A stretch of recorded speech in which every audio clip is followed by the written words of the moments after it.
Hello everyone, welcome to our channel everyday life. आज की हमारी रोचक और उपयोगी जानकारी है difference between jaggery and molasses. तो चलिए शुरू करते हैं। आज सबसे पहले ये गुड़ या जैगरी। गुड़ को गन्ने के रस को पकाकर गाढ़ा कर सुखाकर बनाया जाता है।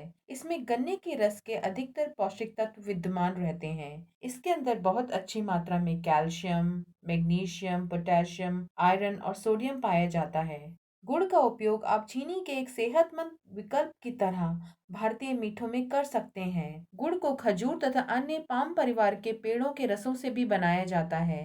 इस तरह की जानकारी के लिए आप हमारा गुड़ और खजूर के गुड़ का वीडियो देख सकते हैं। आज दूसरा है हमारे पास ये मोलासेस।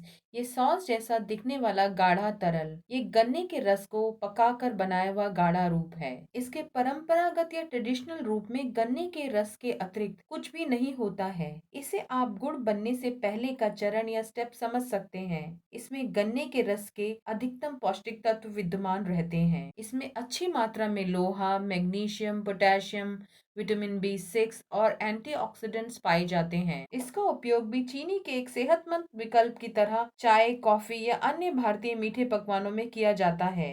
मोलासेस का उपयोग विदेशों में भी प्रचलित है।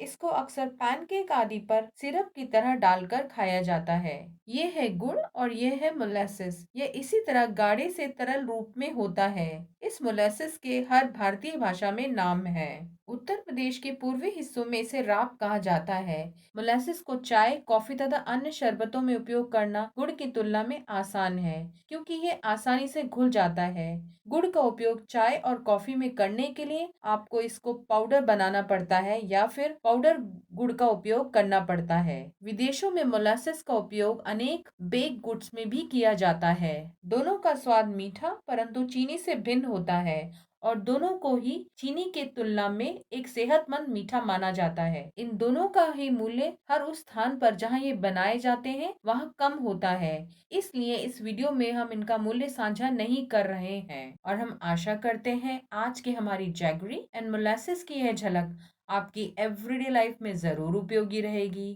Thanks for watching and keep enjoying our everyday life.